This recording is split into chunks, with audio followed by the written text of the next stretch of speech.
Ari Emanuel is one of the most powerful people in the media industry. The 62-year-old founder and CEO of Endeavour worked his way up from the mailroom at the talent agency CAA in the late 1980s and is now quickly becoming the ultimate deal maker in the entertainment industry. His latest transaction to merge the UFC with the WWE for a combined $21.4 billion in enterprise value is surely helping cement that title. This is the biggest thing Ari Emanuel and Vince McMahon have ever done.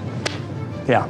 Combining forces like this there's nothing like this. There's never been anything like this. Through his deal-making prowess, Ari Emanuel has propelled himself into the ranks of executives like Bob Iger at Disney and Warner Bros. Discovery's David Zaslav. He's good friends with Elon too, played a key role in helping take Twitter private, and was recently seen hosing Elon down on a yacht in Mykonos. Fun fact, I was in Mykonos that same week for my 30th birthday. Smaller boat, but better tan. Ari's Endeavour owns assets such as the entertainment agency WME, sports fashion and events company IMG, and the UFC. Through its network, Endeavour represents world-class talents including Martin Scorsese, Bella Hadid, Lebron James, and Dua Lipa. The UFC is Endeavour's most valuable asset, and now Ari's doubling down on combat sports. He's making a big bet that live events and sports will continue to capture the wallets of viewers and broadcasters. Some people are calling him crazy for paying $9.3 billion for a company that was recently trading for $6.5 billion and whose founder has been rocked with scandals. But this is a play Ari has been eyeing for a long time. I used to cover the sports and entertainment sector as an M&A banker on Wall Street, so let's break down what this deal means for Ari Emanuel and the space going forward. I've been fascinated by Ari Emanuel for years. As a college kid at Macalester, my alma mater, I always used to hear his name being thrown around on campus. Ari graduated from Macalester in 1983, which initially took me by surprise. How did this guy propel himself from an unknown small liberal arts school in Minnesota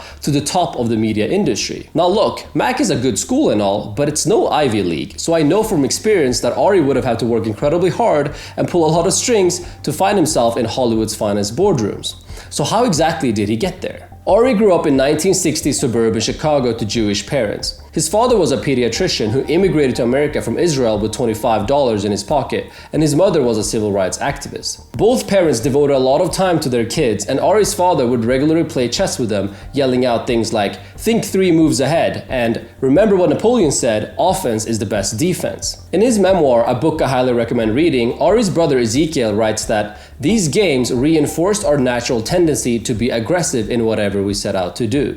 Whether it was their dad's chess strategy or a special ingredient that their mom put in the family's cooking, I'm not entirely sure, but the parents definitely did something right. Ari's middle brother, Ram, would go on to serve as White House Chief of Staff under Barack Obama and the mayor of Chicago. Oldest brother Ezekiel would become a world-leading oncologist who would serve as a special advisor of health policy in the Obama administration. Ari was diagnosed with dyslexia and ADD as a kid, but throughout his life, he's worked hard to convert his weaknesses into strengths. The good thing about it is, I think it's a superpower now. Back then, I hated it. I mean, I remember crying every day when I had to go to the reading teacher for 3 hours and sit in that front window, and it was horrible with my ADHD. And one of the things that happens when you're dyslexic also, you utilize a lot of people around you to help you learn. And in business, that has translated to making sure that you trust a lot of people. I'm not afraid of risk because I was made, I went through a lot of tough times reading and embarrassment. So nothing now kind of shakes me up. Ari demonstrated his deal-making prowess at an early age. He started a lawn mowing business, paid his friends $3 to do the actual mowing, and charged customers $5 for the service, pocketing the difference. After graduation from Macalester, Ari did a sabbatical in Paris for a year and then lived in New York, where he discovered the talent agency William Morris. The entertainment industry intrigued him, and he managed to land a job working for an agent named Robbie Lance. This would eventually change his life. He was a 84-year-old man. He said, "I'm never going to promote you. You should, after about 6 months, you should move to LA and you're going to be really successful." So he set me up with 2 interviews, one at CAA and one at this company called Leading Artists, which is now this company called UTA. None of them wanted to hire me because I was too old at the time, because most people came in after college, and I just robo-called the head of HR. That's 300 times? A lot more than 300 times. And finally they said, my dad wanted me to go to business school. And they said, if you can be out here, it was like Thursday, if you can be out here on Monday, you have a job in the mailroom. If you want a detailed account of his early career as an agent in LA, you should just watch the HBO series Entourage. The character Ari Gold was modeled after Ari Emanuel, which is a pretty badass accomplishment. After settling down in LA and learning the ins and outs of the entertainment industry, Ari eventually co-founded his own talent agency, Endeavour, in 1995. He was 34 years old and set up shop in a small office above a hamburger joint in South Beverly Hills. Endeavour started off as a boutique agency with a focus on television, but Ari had much bigger goals than that. In 2009, he merged Endeavour with competitor William Morris in the biggest talent agency merger in history. To put the significance of that deal in perspective, William Morris was founded all the way back in 1898 and had over the years represented legends like Charlie Chaplin, Marilyn Monroe, and Elvis. Ari's firm had only been around for 14 years. It was a deal that made Endeavour a true power player, and Ari would later go on to acquire 20 additional assets, including IMG for $2.3 billion in 2013, professional bull riders for $100 million in 2015, and the UFC for $4 billion in 2016. Critics said that Ari overpaid for the UFC, but he has since then doubled the company's EBITDA and tripled its enterprise value to $12 billion.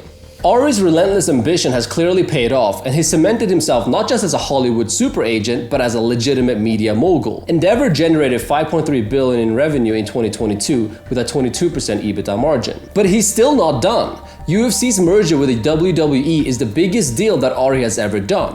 What is it about this transaction that gets him so excited? Let's break down their business models. The UFC and WWE both host live combat events, but there's of course a key difference. UFC fighting is real and wrestling is fictional. I personally find wrestling cringe as hell, but who am I to judge what other people should be into? Close to 2 million people watch WWE Raw on TV every week, and the company claims to have more than 1.2 billion fans globally, so it clearly attracts an audience. I always try to challenge myself to think from first principles, and as I was reflecting on why so many people are into combat sports, I remembered a story from my college days. I was talking to this Macalester alum about various career paths, and she was actually working at the UFC in Vegas at the time as an analyst. This was in 2014, so the UFC was definitely not as big back then.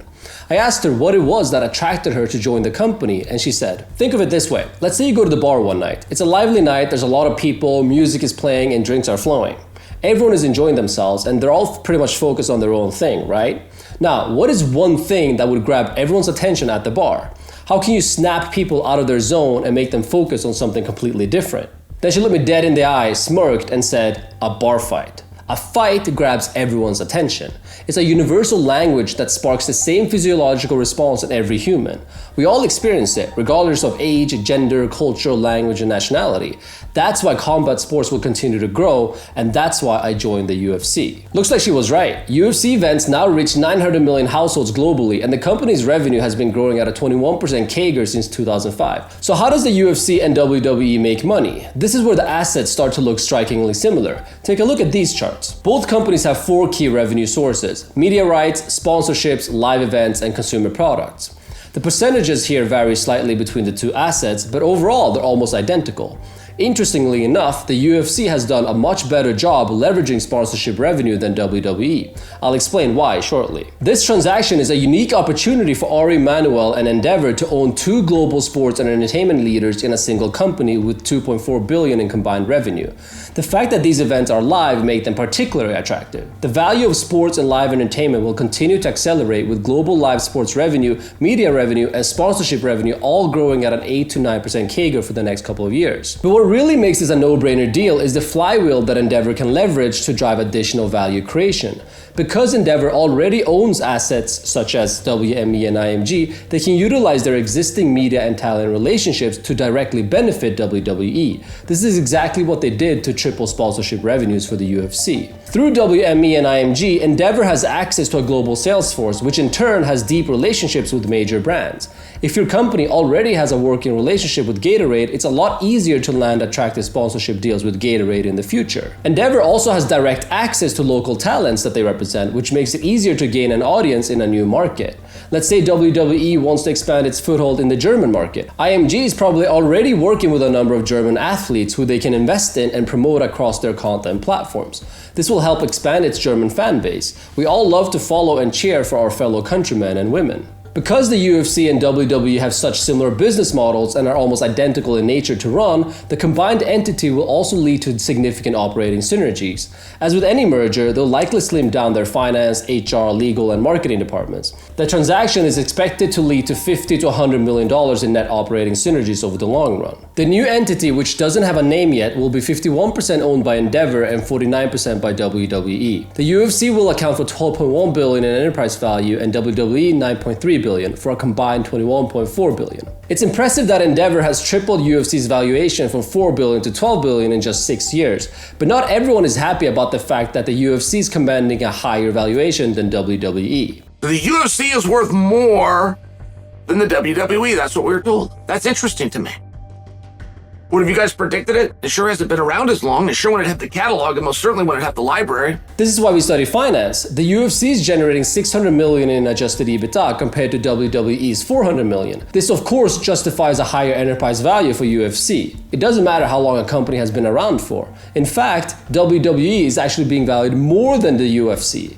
WWE is getting a 23 times EBITDA multiple compared to UFC's 20 times multiple. So the transaction seems to make financial sense, but execution is always key. I know a lot of fighters are worried how this deal might affect their pay structures, and that remains to be seen. Ari Emanuel will take the helm as CEO of the new company while still maintaining the same role at Endeavour, and Vince McMahon will serve as executive chairman, which is interesting since he had to leave WWE last year due to a sex scandal. He paid $12 million to 4 female co-workers to keep them quiet about his sexual misconduct. Man, what's up with all these old white dudes paying hush money? Control yourselves, guys. WWE started off as a family business back in the 1980s. Vince McMahon took it over from his dad and built it over 50 years. What's funny is that when Ari Emanuel started Endeavour in 1995, he actually cold-called and chased Vince, trying to sign him up as a client. The fact that Ari now owns a majority stake in their combined entity just goes to show how far Ari has come. There was a lot of interest in WWE during the sales process, and Ari beat, among others, Liberty Media, the owners of Formula One. For anyone interested in finance, media, and deal making, Ari Emanuel is an important figure to study. If you want more videos like this, hit that subscribe button. I dedicate a lot of time researching each topic, so I'd appreciate your support. And if you want to learn more about the media industry, especially online streaming, I recommend checking out this next video about HBO and how Warner Bros. Discovery CEO David Zaslav plans to turn around the struggling company. Thanks for watching, and see you next time.